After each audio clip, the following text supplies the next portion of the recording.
The harsh slap echoed through the crowded Silverton marketplace, drawing all eyes to the young woman stumbling backward, her hand rising to her reddened cheek as jeers erupted around her. Josephine Vance fought back tears as the merchant's accusations rang out over the hushed whispers of the gathering crowd on that sweltering June day in 1876. "Thief!" the burly shopkeeper bellowed, his face contorted with rage as he pointed a thick finger at her. "This woman tried to steal food from my stall. I paid you fair and square," Josephine protested, her voice trembling as she straightened her threadbare dress. "You took my last 3 cents and now claim I gave you nothing." The merchant laughed, a cruel sound that was quickly joined by others in the crowd.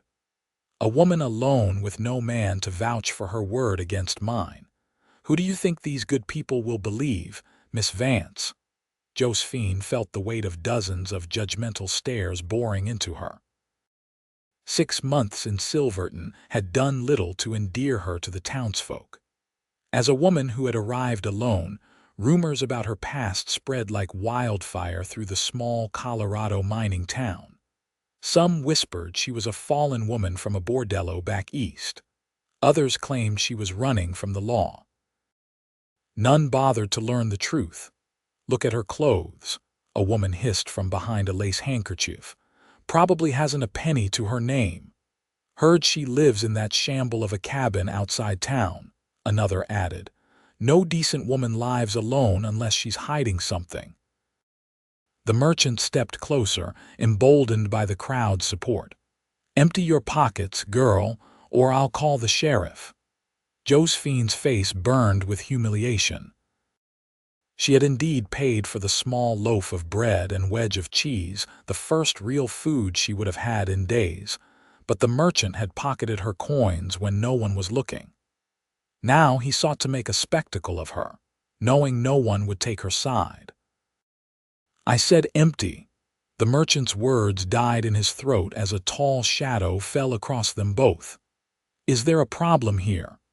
The deep voice cut through the marketplace chatter like a knife. The crowd parted as a man stepped forward. Dust clung to his worn leather chaps, and his dark hat was pulled low over his eyes. A gleaming silver star was pinned to his weathered vest. Isaac Thornton, the newly appointed deputy from the next county over, had only been in town a week, but his reputation as a hard but fair lawman had preceded him. Josephine stared up at the stranger, his face partly concealed beneath the shadow of his hat brim, but his jaw was set in a firm line that suggested he wasn't a man to be trifled with. "This don't concern you, stranger," the merchant said, though his voice had lost some of its bluster. The deputy's eyes narrowed as he surveyed the scene: the cowering woman, the aggressive merchant, the bloodthirsty crowd. Without a word, he moved to stand beside Josephine, his shoulder nearly touching hers. "She's my wife," he stated simply, his voice carrying across the now silent marketplace. Josephine's eyes widened in shock, but before she could contradict him, his hand found the small of her back, a gentle pressure warning her to stay silent. "Your wife," the merchant sputtered, his face paling slightly. "But she's been here 6 months and never mentioned. I've been tracking outlaws up north," the deputy said evenly. "Just arrived in town last week to join her." His gaze hardened as he stared down the merchant. "Now, I believe there's been some misunderstanding about payment." The merchant's eyes darted between them, calculating his options. Accusing a lawman's wife of theft was considerably more dangerous than harassing a woman with no connections. Perhaps I was mistaken," he muttered, reaching into his apron pocket and producing 3 copper pennies. "Found these under the counter just now. Must have dropped them." "How fortunate," the deputy said, his voice deceptively soft. "And the lady's purchases." Grudgingly, the merchant handed over a small parcel containing the bread and cheese. The deputy took it with one hand, his other arm still supporting Josephine. "Good day to you all," he said to the rapidly dispersing crowd before guiding Josephine away from the market square. Only when they had turned down a quieter side street did Josephine find her voice. "Why did you do that?" she asked, pulling away from his touch. "I don't even know you." The deputy removed his hat, revealing a face younger than she had expected, perhaps 30 years to her 22, with intelligent blue eyes and a dusting of stubble across his strong jaw. "Isaac Thornton," he said, extending his hand. "And I know enough about small-town gossip to recognize when someone's being unfairly treated." Josephine hesitated before taking his hand. "Josephine Vance, and I don't need your charity, Deputy Thornton, or your lies. Not charity, Miss Vance. Justice." He handed her the parcel of food. "That merchant has been shortchanging customers since I arrived, been meaning to have a word with him. So I was just convenient," she asked, still wary. "Let's say I saw an opportunity to address two problems at once." A small smile touched his lips. "Though I admit claiming you as my wife was improvised." Despite herself, Josephine felt a smile threatening. "It was certainly effective. Too effective, perhaps," Isaac said, glancing back toward the market. "Word travels fast in a town like this. By sundown, half of Silverton will believe we're married." The realization hit her like a bucket of cold water. That's worse than before," she stammered. "Now I'll be known as a liar as well as whatever else they've been calling me." "Or," Isaac said slowly, "we could let them believe it." "Just until the talk dies down." Josephine stared at him incredulously. "Pretend to be married to a man I just met. That's absurd." "More absurd than facing that mob alone again tomorrow," he countered. "I've seen how they treat you, Miss Vance. A woman alone in a town like this has few allies." "And what do you gain from this arrangement, Deputy?" she asked suspiciously. "A lawman's effectiveness depends on the respect of the community," he explained. "Being seen as a family man rather than just another drifter with a badge would help establish my position here." Josephine considered his words. The idea was scandalous, improper, and yet strangely practical. "It would be a temporary arrangement," Isaac continued. "Just long enough for you to establish yourself properly. No impropriety intended. And where would this fictitious wife of yours live?" she asked. "Surely not with you." "You would stay exactly where you are," he assured her. "I would simply escort you in public occasionally, perhaps Sunday church market days." Josephine bit her lip. The proposition was unorthodox, but the memory of those jeering faces in the marketplace was fresh in her mind. How much easier would life be if she had the protection of a respected man's name, even temporarily? "1 month," she said finally. "We maintain this charade for 1 month. Then we stage a respectable parting of ways." Isaac nodded, extending his hand once more. "1 month it is, Mrs. Thornton." Josephine shook his hand firmly, ignoring the strange flutter in her stomach at the sound of her new, temporary name. "Don't get too comfortable with that title, Deputy. This is strictly business." "Of course," he agreed, though there was something in his eyes, a warmth, perhaps, that made her wonder if he was truly as detached about this arrangement as he claimed. "Shall I walk you home? Might as well start playing the part." "I suppose you should," she replied, falling into step beside him. "Though fair warning, my home might not be what you're expecting." As they walked through town, Josephine was acutely aware of the curious glances and whispered conversations they inspired. For the first time in months, however, the looks weren't filled with scorn but with interest and surprise. "They're certainly getting an eyeful," Isaac murmured, tipping his hat to an elderly couple who had stopped dead in their tracks to stare.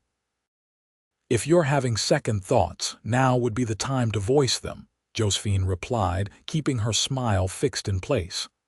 "Not at all," he said, and to her shock, He casually took her hand in his. Might as well be convincing. His hand was warm and calloused, the hand of a man who knew hard work despite his position of authority. Josephine told herself the rapid beating of her heart was merely due to the strangeness of the situation, not the gentle strength of his fingers intertwined with hers. They continued in silence until they reached the outskirts of town, where the neat rows of buildings gave way to scattered homesteads. Josephine led him down a winding path to a small, dilapidated cabin partially hidden by a stand of pines. "It's not much," she said defensively as they approached. "But the roof keeps out most of the rain, and the previous owner left a decent stove." Isaac surveyed the cabin with a thoughtful expression. "Good defensive position," he noted. "Clear view of the approach, back to the trees in case you need to make a quick exit." Josephine looked at him in surprise. "That's exactly why I chose it." He met her eyes with understanding. "You're running from something or someone." It wasn't a question, but Josephine felt compelled to answer anyway. "Not in the way the town gossips believe. I'm not a criminal or a fallen woman." "I never thought you were," he said simply. They stood in awkward silence for a moment before Josephine cleared her throat. "Well, now you know where to find your wife. I suppose we should establish some rules for this arrangement." "Reasonable," Isaac agreed, leaning against a porch post. "What did you have in mind?" "First, this cabin remains my private domain. You don't enter unless invited," he nodded. "Agreed." "Second, we need a story about how we met, why I came ahead of you, that sort of thing." "Simple is best," Isaac suggested. "We met back east, married quickly before I took this deputy position. You came ahead to establish our home while I finished my previous assignment. And third," Josephine continued, "when this month is over, you allow me to end things on my terms." No questions asked, no attempts to convince me otherwise. Something flickered in Isaac's eyes, disappointment perhaps, but he nodded again. "You have my word." "Then I believe we have an agreement, Deputy Thornton." "Isaac," he corrected her. "If we're to be convincing as husband and wife, you should use my given name." "Isaac," she repeated, trying to ignore how intimate it felt to say his name. "And I suppose you'll call me Josephine, if that's what you prefer," he said. "Though I can't help noticing you haven't invited me in for coffee, which seems rather inhospitable for a reunion between husband and wife." Despite herself, Josephine laughed. "You're pushing your luck, Isaac." He grinned, and for a moment she glimpsed the man beneath the deputy's serious demeanor, younger, more carefree, with a smile that transformed his entire face. "Worth a try," he said with a shrug. "I'll leave you to your evening then. Perhaps I could escort you to church on Sunday, around 10. "I'll be ready," she promised, suddenly feeling oddly reluctant to see him go. Isaac replaced his hat and gave a small bow. "Until Sunday, Mrs. Thornton." As she watched him walk back toward town, Josephine wondered what exactly she had gotten herself into. 1 month of pretending to be married to a man she barely knew, a handsome, intriguing man with perceptive eyes that seemed to see right through her carefully constructed walls. What could possibly go wrong? Sunday morning dawned clear and bright, with a crispness to the air that hinted at the coming autumn. Josephine had spent the previous day scrubbing her best dress and mending the torn lace at the collar. She had even traded a jar of her wild berry preserves with a neighbor for the loan of a proper hat with a blue ribbon that matched her eyes. By 9:45, she was pacing nervously in front of her small mirror, wondering if she had made a terrible mistake. What if Isaac had reconsidered? Worse, what if he hadn't, and she would have to face the entire town's scrutiny as they attended church together? A knock at her door made her jump. Taking a deep breath, she smoothed her dress one last time before opening the door. Isaac stood on her porch, looking almost unrecognizable in a clean black suit and polished boots. His usually tousled dark hair was neatly combed, and he had trimmed his stubble to a precise line along his jaw. In his hands, he held a small bouquet of wildflowers. "Good morning," he said, his eyes widening slightly as he took in her appearance. "You look lovely." Josephine felt her cheeks warm at the genuine admiration in his voice. "Thank you. You clean up rather well yourself, deputy."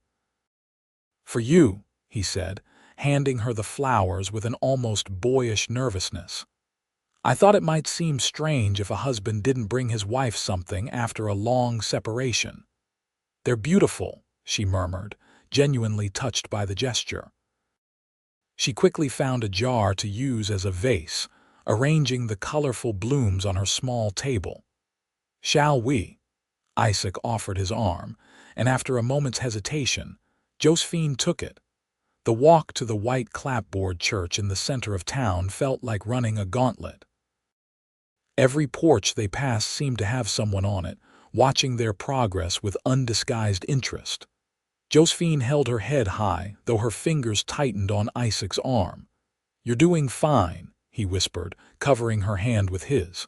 "Just smile and nod." "Everyone is staring," she muttered through her fixed smile. "Let them stare," he replied easily. "We have nothing to hide." "Except the truth," she reminded him. Isaac chuckled. "A minor detail." As they approached the church steps, the whispers intensified. Josephine spotted the merchant from the marketplace, his face darkening at the sight of them. Nearby, a cluster of well-dressed women paused in their conversation to openly stare. "Deputy Thornton," a booming voice called out as they reached the church door. Sheriff Matthews, a barrel-chested man with an impressive white mustache, approached them with a wide smile. "And this must be the mysterious Mrs. Thornton I've been hearing about." "Sheriff," Isaac greeted him with a respectful nod. "Allow me to introduce my wife, Josephine." The sheriff took Josephine's hand in both of his. "A pleasure, madam, though I must say your husband has been mighty tight-lipped about having such a beautiful wife waiting for him in town." "Isaac has always been the private sort," Josephine replied smoothly. "And I arrived some months before him to establish our home." "So I've heard," the sheriff said, his expression turning serious. "Wish I'd known sooner. Might have spared you some of the less hospitable treatment from our townsfolk." Josephine felt Isaac's arm tense beneath her hand. "What sort of treatment?" he asked, his tone deceptively casual. The sheriff looked uncomfortable. "Nothing specific, mind you, just— well, a woman alone tends to invite speculation in a town like this." "A situation that's been rectified now," Josephine interjected quickly, not wanting to dwell on the past months of isolation and whispered insults. "Shall we head inside? I believe the service is about to begin." Inside the church, Isaac guided her to a pew near the middle, nodding politely to the other parishioners. As they sat, Josephine was acutely aware of the eyes upon them, measuring and judging their every interaction. "Relax," Isaac whispered, his breath warm against her ear. "You look like you're facing a firing squad rather than a sermon." "I might prefer the firing squad," she muttered, causing him to stifle a laugh. Throughout the service, Isaac played the attentive husband, perfectly sharing his hymnal, his shoulder occasionally brushing against hers as they stood and sat. By the time the final hymn was sung, Josephine found herself becoming dangerously accustomed to his presence beside her. The real test came after the service, when the congregation spilled out onto the church lawn for their weekly socializing. Josephine had always slipped away immediately in the past, avoiding the not-so-subtle snubs and exclusions. Today, with Isaac's hand at the small of her back, she found herself surrounded by curious townsfolk. "Mrs. Thornton, we had no idea." Mrs. Peterson, the banker's wife and de facto leader of Silverton society, approached with a group of ladies in tow. "You should have told us you were married." "It wasn't my place to discuss my husband's business," Josephine replied, forcing herself to meet the woman's eyes steadily. "And such important business it is," Mrs. Peterson said, turning her attention to Isaac with an approving smile. "The town is fortunate to have you, deputy. Especially with those awful Jackson brothers causing trouble in the next county." Isaac's expression remained neutral, but Josephine felt his hand tense against her back. "The Jacksons won't be troubling anyone much longer, madam." "Mrs. Thornton," another woman interjected, eyeing Josephine's mended dress with barely concealed disdain. "You must join us for Our Lady's Auxiliary meeting on Tuesday. We're organizing a bake sale to raise funds for new hymnals."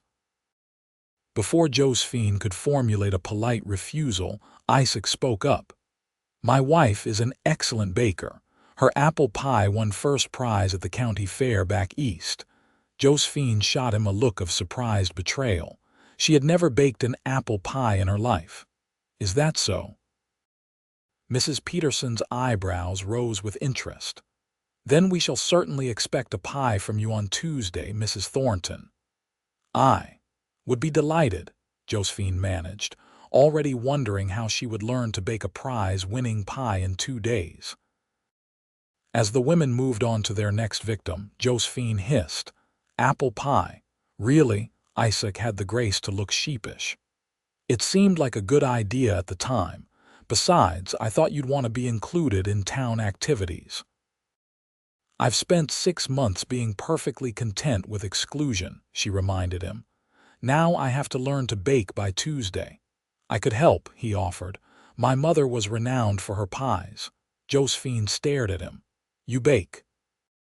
"I have many hidden talents," he replied with a wink that sent an unexpected flutter through her stomach.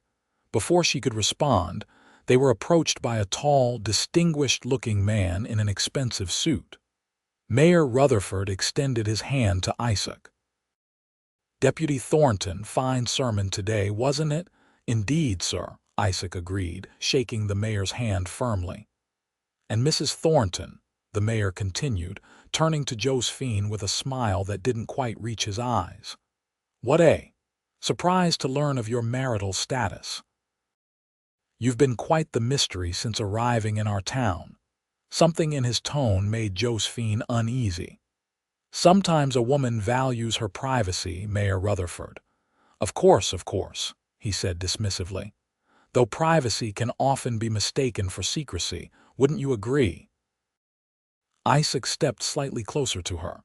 "My wife was simply being discreet about my work, Mayor, a quality I greatly admire in her." The mayor's gaze shifted between them, calculating. "Yes, I imagine discretion is valuable in your line of work, deputy." He checked his pocket watch.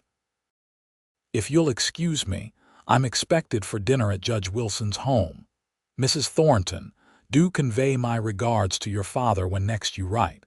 The senator's support for our railroad proposition would be most appreciated." As the mayor walked away, Josephine felt Isaac's questioning gaze. "Senator," he murmured. "I'll explain later," she whispered back, forcing a smile as yet another curious townsperson approached. By the time they finally extricated themselves from the church gathering, the sun was high overhead and Josephine's cheeks ached from maintaining her pleasant expression. As they walked back toward her cabin, she allowed her shoulders to slump in exhaustion. "That was intense," she admitted. "You handled it admirably," Isaac said. "Though I believe you owe me an explanation about a certain senator father you've never mentioned." Josephine sighed. "The mayor was fishing. He's obviously heard rumors about my background and was trying to confirm them." "And are they true? Is your father a senator?" She was silent for a long moment before answering. "Was. My father was Senator Henry Vance of Pennsylvania. He died last year." Isaac stopped walking, turning to face her. "I'm sorry for your loss." "Don't be," she said sharply. He wasn't a man worth mourning. The bitterness in her voice clearly surprised him. "I see." "No, you don't," Josephine continued, suddenly needing to explain. "My father was a powerful man who used that power to crush anyone who opposed him, including his own daughter. When I refused to marry the man he had chosen for me, a business associate, 30 years my senior, he threatened to have me committed to an asylum." Isaac's expression darkened. "That's why you ran." After he died, his chosen successor to his Senate seat made it clear the offer of marriage or the asylum still stood, she explained. "So I took what little money my mother had left me and disappeared. I've been working my way west ever since, taking whatever jobs I could find." "Until you reached Silverton," Isaac finished for her. Josephine nodded. "I thought a small mining town would be the perfect place to disappear, anonymous, unremarkable. And instead, you found yourself the subject of constant speculation and gossip," he said with understanding. "The irony isn't lost on me," she admitted with a wry smile. "In trying to escape scrutiny, I managed to attract even more of it." They had reached her cabin, and Josephine hesitated at the steps. The day's events had left her emotionally drained, but she found herself reluctant to part company with Isaac. "Would you like to come in?" she offered, surprising herself. "I could make coffee." Isaac's face brightened. "I'd like that very much." Inside, Josephine busied herself with the coffee pot, aware of Isaac taking in the sparse but tidy interior of her cabin. There wasn't much to see: a small table with 2 mismatched chairs, a narrow bed in the corner screened by a faded curtain, and a few shelves holding books and essential supplies. "You've made it quite comfortable," he observed, running a finger along the spine of a well-worn copy of Jane Eyre. "It serves its purpose," she replied, setting 2 chipped cups on the table. "Please sit." As they sipped their coffee, Josephine found herself relaxing in his presence. There was something comforting about Isaac, a steadiness that made her feel secure for the first time in many months. "About that apple pie," he said suddenly, his eyes twinkling with mischief. "I meant what I said about helping. My mother taught all her children to cook, even her sons. Scandalized the neighbors, but she insisted no child of hers would starve due to incompetence." Josephine couldn't help but smile. "She sounds like a remarkable woman." "She was," he said softly. "Died of fever when I was 16. Father followed a year later." "I'm sorry," she said, and meant it. "My mother died when I was 12. Left me alone with a father who viewed me as nothing more than a political asset to be traded." Isaac reached across the table, his hand covering hers. "You deserved better, Josephine." The simple statement, spoken with such conviction, brought unexpected tears to her eyes. She blinked them back hurriedly, withdrawing her hand. "Well, that's all in the past now. What matters is that I somehow produce an award-winning apple pie by Tuesday." Isaac accepted the change of subject gracefully. "I could come by tomorrow after my shift, bring apples and whatever else we need." "A baking lesson from the deputy," she mused. "The town gossips would have a field day with that." "Let them talk," he said with a shrug. "That's what we wanted, isn't it? To give them something to talk about besides whatever they were saying before." Josephine nodded slowly. "Yes, I suppose it is." As Isaac prepared to leave, he paused at the door. "For what it's worth, I think you're the bravest person I've met in a long time. Running away from a powerful man, starting over with nothing. That takes courage." The unexpected compliment left her momentarily speechless. "Thank you." "Until tomorrow, then," he said, placing his hat back on his head. "For our baking lesson." Josephine watched him walk away, a strange feeling settling in her chest. It had been one day of pretending to be Isaac Thornton's wife, and already something had shifted inside her. A warmth, a connection she hadn't felt in years. This was dangerous territory, she reminded herself sternly. In less than a month, their arrangement would end, and she would be on her own again. Developing feelings for the deputy would only lead to heartache. And yet, as she closed her door against the gathering dusk, Josephine couldn't deny the anticipation she felt at seeing him again tomorrow. True to his word, Isaac arrived the following afternoon with a basket of apples, flour, sugar, and various spices. Josephine had spent the morning cleaning her small stove and clearing space on her table for their baking project. "My, but you came prepared," she observed as he unpacked the ingredients. "Never underestimate the importance of proper preparation," he replied seriously, though his eyes danced with humor. "Especially when Mrs. Peterson's approval is at stake." For the next 2 hours, Josephine's small cabin filled with the scent of cinnamon and butter, as Isaac patiently guided her through the process of making a pie crust and preparing the apple filling. His large hands moved with surprising dexterity as he demonstrated how to cut butter into flour and roll out the dough to the perfect thickness.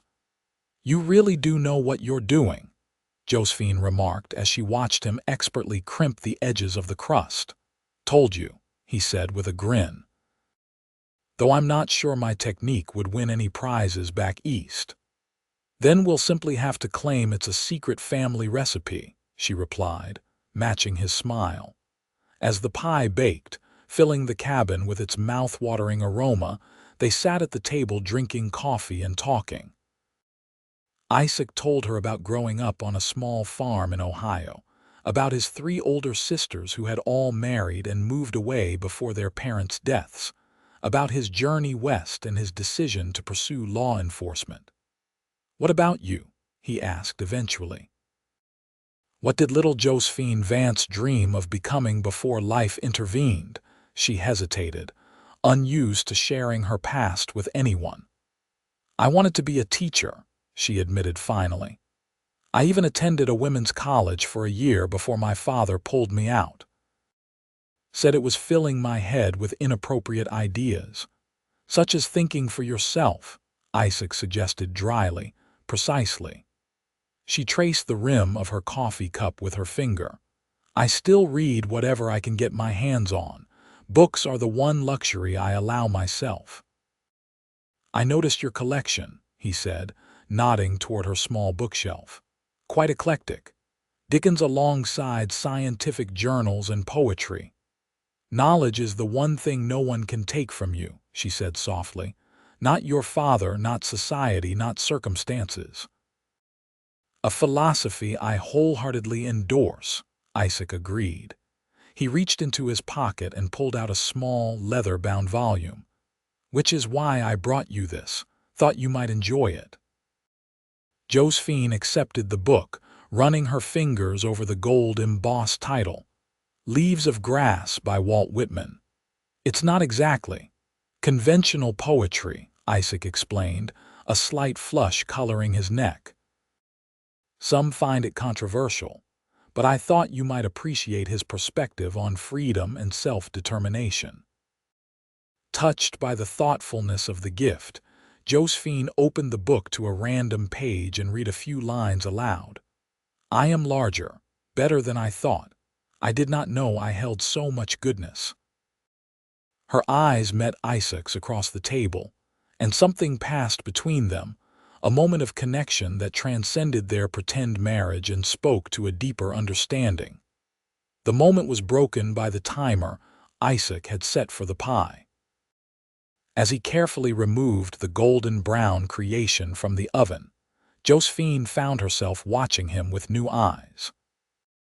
This man who had stepped forward to defend her dignity, who had shared his knowledge without condescension, who had given her a book of poetry that celebrated independence, he was unlike any man she had ever known. "It needs to cool before we can taste it," Isaac said, setting the pie on the windowsill. "But I'd say it looks promising." "Thank you," Josephine said, meaning far more than just the baking lesson, For everything. Something in her tone made him look at her more closely. "You're welcome," he replied softly. "Though I should be thanking you for trusting me enough to let me into your home, into your life, even if it's just for a month." The mention of their time limit hung in the air between them, a reminder that this growing companionship had an expiration date. Josephine pushed the thought aside, unwilling to dwell on it. "Well," she said brightly, "shall we sample our creation once it's cooled? I need to know if it's good enough to impress the formidable Mrs. Peterson." "It will be," Isaac assured her, "and if not, we'll practice again tomorrow." The pie did indeed prove delicious, and when Josephine presented it at the ladies' auxiliary meeting on Tuesday, it was met with surprised approval and numerous requests for her recipe. For the first time since arriving in Silverton, she found herself included in conversations rather than excluded, invited rather than ignored. The following weeks brought a remarkable transformation to Josephine's life in town. Where once she had been met with suspicion and disdain, she now received friendly greetings and invitations. The mysterious Mrs. Thornton, wife of the respected deputy, was a person of interest and growing esteem. Isaac, for his part, performed his role as devoted husband with convincing sincerity. He escorted her to church each Sunday, occasionally joined her for meals at the town's small restaurant, and made a point of stopping by the general store when she was shopping to carry her packages home. In private, their friendship deepened through conversations that stretched late into the evening. Isaac proved to be not only intelligent and well-read, but possessed of a dry wit that often left Josephine laughing until tears streamed down her face. He brought her books from his own collection and listened with genuine interest to her opinions on everything from politics to literature.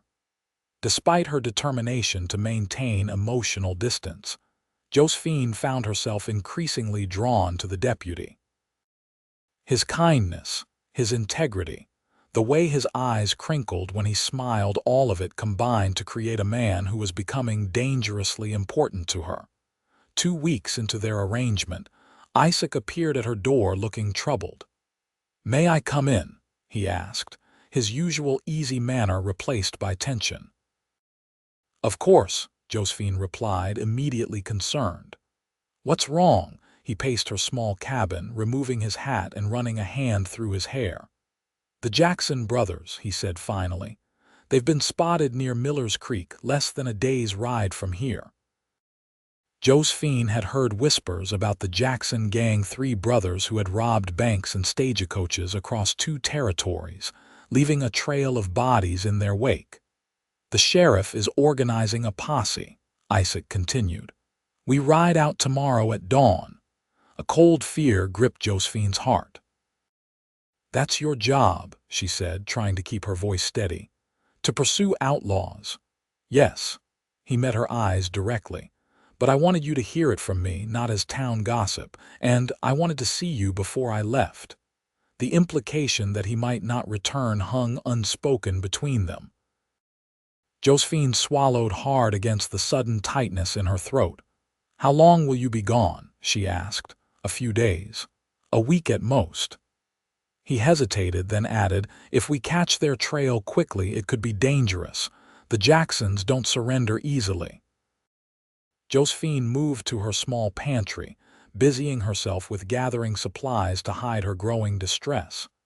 "You should take some food with you. I have bread I baked yesterday and some dried beef." Isaac caught her hand as she passed him, stilling her nervous movement. "Josephine." She forced herself to meet his gaze, afraid he would see too much in her eyes. "Yes, I'll come back," he promised quietly. "I'm not planning on leaving my wife a widow after only 2 weeks of marriage." Despite the gravity of the situation, Josephine found herself smiling at his attempt at humor. Even if it's not a real marriage, his expression sobered. Especially then. Something in his tone made her heart beat faster. For a moment, she thought he might say more or perhaps do more, as his gaze dropped briefly to her lips before returning to her eyes. Instead, he released her hand and stepped back. "I should go. There are preparations to make before morning." Josephine nodded, wrapping the bread and beef in a cloth and handing it to him. "Be careful," she said simply. At the door, Isaac paused, turning back to her with an intensity that took her breath away. "When I return," he said slowly, "I think we should talk about the future. After our month is up." Before she could respond, he was gone, leaving Josephine staring at the closed door with a tumult of emotions churning inside her. What had he meant? Was he suggesting they continue their arrangement, or perhaps something more real? The days that followed were among the longest of Josephine's life. She went through the motions of her daily activities, attending another ladies' auxiliary meeting, tending her small vegetable garden, mending clothes for extra income. But her thoughts were constantly with Isaac and the danger he faced.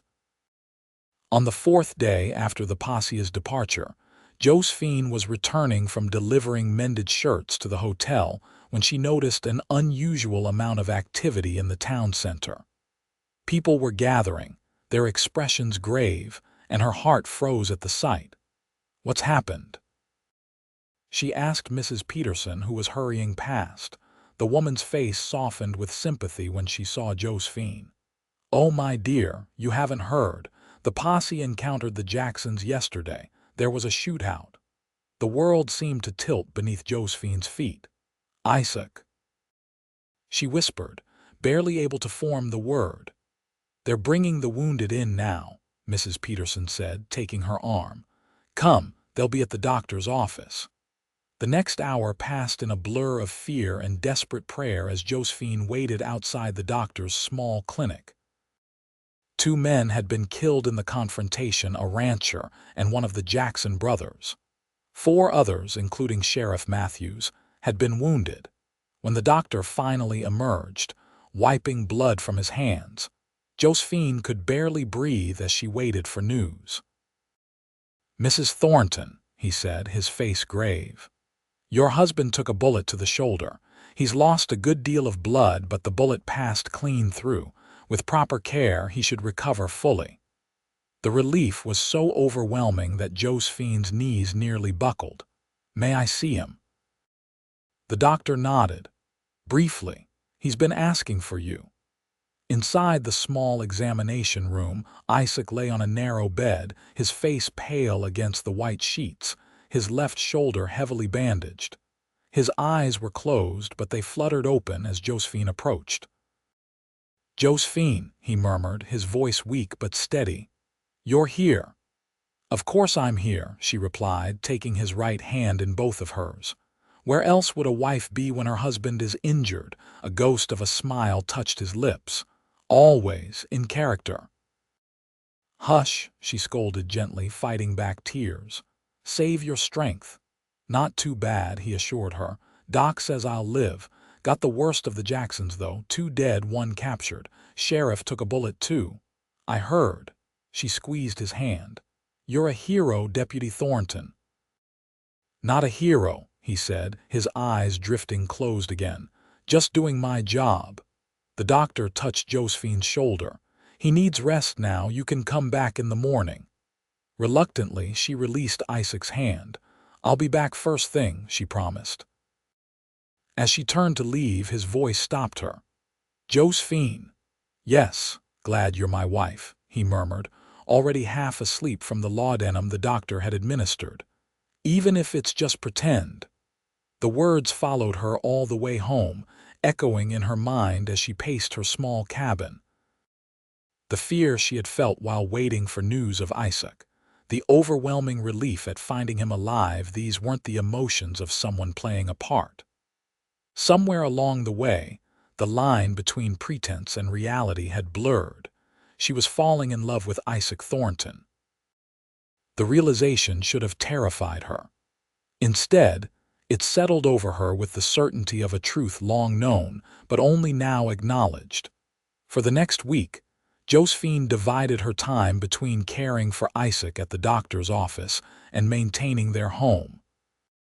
The town rallied around their wounded lawman, bringing food and offering assistance. No one questioned Josephine's devotion as she spent hours reading to Isaac, helping him change positions to ease his discomfort, and eventually assisting him in taking short walks around the doctor's examining room. "You'd make an excellent nurse," Dr. Reynolds remarked one afternoon as he observed her changing Isaac's bandages with gentle efficiency. "She excels at everything she attempts," Isaac said, his eyes never leaving her face as she worked. "Flattery will not earn you an extra piece of pie," she retorted, though she couldn't help the pleased flush that colored her cheeks. "Worth a try," he replied with a wink that sent her heart tumbling in her chest. "By the end of the week, Doctor." Reynolds declared Isaac well enough to return home, though he would need continued rest and care to fully recover. "Home," Josephine repeated, suddenly realizing the dilemma. In their pretense, they shared a home, but in reality. "My quarters above the jail are hardly suitable for a convalescing man," Isaac said smoothly. "Perhaps I could stay at our cabin until I'm fully recovered." Our cabin. The words sent a thrill through Josephine that she tried valiantly to ignore. "Of course," she replied, keeping her voice level. "Where else would you go?" The walk to her cabin was slow, with Isaac leaning heavily on a cane and occasionally on Josephine's shoulder. By the time they arrived, he was pale with exhaustion and pain. "You should rest," she said, gesturing to her narrow bed. "I'll make up a pallet for myself by the stove." "I won't take your bed," he protested. "The pallet will be fine for me." "Don't be ridiculous," she countered. "You've been shot, Isaac. You need proper rest to heal." Their eyes met in a silent battle of wills before Isaac finally conceded with a sigh. "Very well, but only until I'm stronger." Josephine helped him remove his boots and settle onto the bed, adjusting pillows to support his injured shoulder. As she turned to leave, he caught her wrist. "Thank you," he said softly, "for everything." The sincerity in his eyes made her breath catch. "Rest now," she managed, gently extracting her wrist from his grasp. The days that followed established a new routine. Josephine would rise early, prepare breakfast, and help Isaac with whatever he needed before heading into town for supplies or work. In the evenings, they would share dinner at the small table, talking long into the night before Josephine retired to her pallet by the stove. Despite the impropriety of their living arrangement, Josephine found herself treasuring these domestic moments. Isaac was an easy companion, appreciative of her efforts without being demanding, offering to help however he could despite his injury, and filling the small cabin with warmth and laughter. A week after Isaac moved in, Josephine returned from delivering mending to find him standing at the stove, awkwardly stirring a pot with his good arm.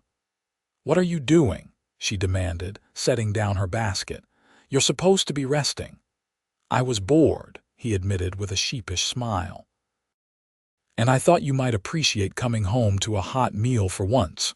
Home. The word resonated through her. This cabin had been merely shelter before a place to hide to survive. With Isaac in it, it had somehow become a home. "That's very thoughtful," she said, moving to his side to inspect the pot. "Though I'm not entirely sure what you're making." "Stew," he replied confidently. "More or less." Josephine laughed, the sound filling the small space. "More or less. I may have improvised a bit," he admitted. "My culinary skills are better suited to pies than stews." "Well, it smells wonderful," she assured him, though in truth she would have eaten burnt porridge if he had made it for her. As they sat down to eat, Isaac cleared his throat. "I've been thinking," he began. "Our month is nearly up." Josephine's heart sank. She had been deliberately avoiding that calculation, unwilling to face the approaching end of their arrangement. "So it is," she said carefully, keeping her eyes on her bowl. "When we made our agreement, we planned to stage a respectable parting of ways," he continued. "But I find myself reluctant to do so." Her gaze snapped up to meet his. "What are you saying?" Isaac set down his spoon, his expression serious. "I'm saying that what began as a pretense has become something else entirely for me, at least."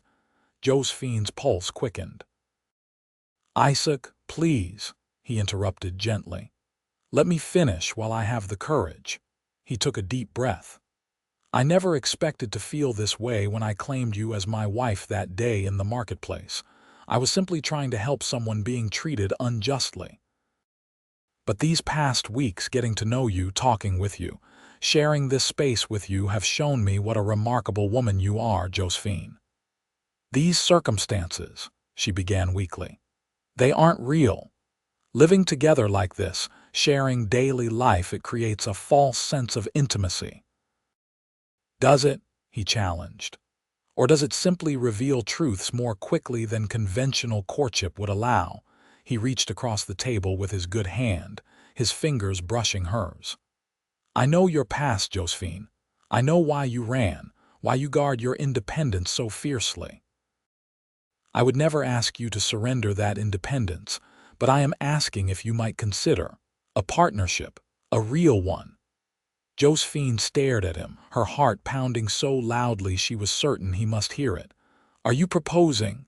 "Technically, we're already married," he said with a small smile. "At least in the eyes of the town. I'm simply suggesting we make it real." "Isaac," she said, her voice trembling slightly, "this is unexpected." "Is it?" he asked quietly. "Haven't you felt it too, this connection between us?" She couldn't deny it, not to him and not to herself. The feelings that had grown over their weeks together were deeper and more real than anything she had experienced before. "I have," she admitted, "but I'm afraid." "Of what?" "Of losing myself again," she whispered. "My father tried to force me into a marriage where I would have been nothing more than property. I swore I would never put myself in that position. I'm not your father, Josephine, and I would never see you as property." Isaac's eyes held hers, earnest and sincere. "I love your mind, your spirit, your courage. I love the way you stand up for yourself, the way you've built a life on your own terms. I would never ask you to be less than who you are." Love. He had said it so easily, so naturally, that Josephine almost missed the significance of the word. "You love me?" she asked, her voice barely audible. "More than I thought possible after knowing someone such a short time," he confirmed. "But if you don't feel the same, or if you're not ready, I understand. We can continue as planned, and our arrangement, remain friends." Josephine looked at the man before her, this good, honorable man who had defended her dignity, respected her independence, and now offered his heart without demands or conditions. The fear that had been her constant companion since fleeing her father's house was still there, but it was overshadowed by something stronger, something that felt remarkably like hope. "I don't want to end our arrangement," she said finally. "I don't want to just be friends." Isaac's expression brightened. "What do you want, Josephine?" "I want." She hesitated, then found her courage.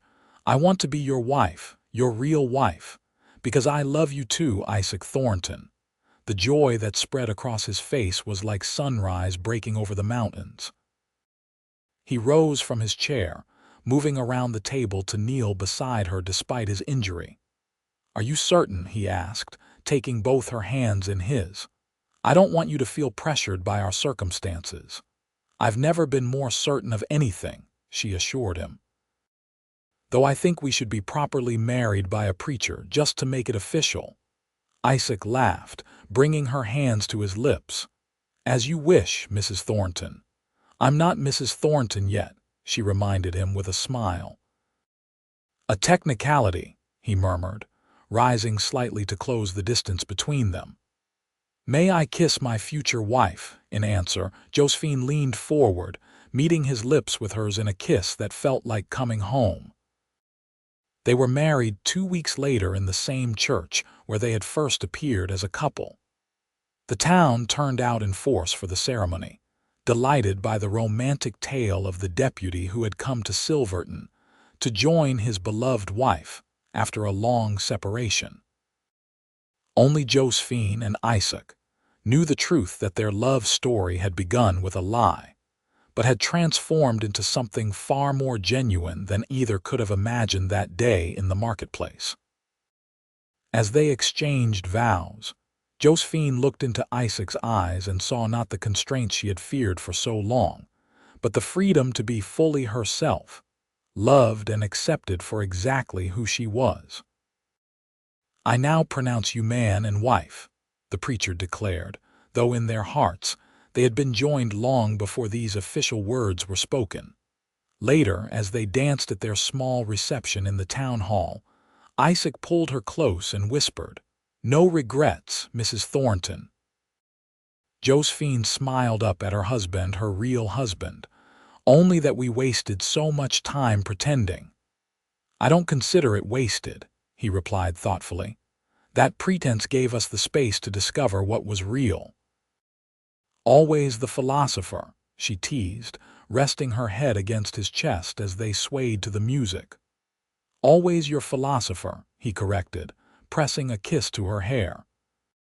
5 years later, Josephine stood on the porch of their expanded cabin, watching as Isaac taught their 4-year-old son Thomas how to ride his new pony in the yard. Their 2-year-old daughter Emma sat at Josephine's feet, contentedly stacking wooden blocks. The Thornton home had become a centerpiece of Silverton society, not because of wealth or status, but because of the warmth and welcome it offered to all. Isaac had been elected sheriff after Matthews retired, and Josephine had fulfilled her dream of becoming a teacher, opening a small school in a converted storefront where she taught the town's children.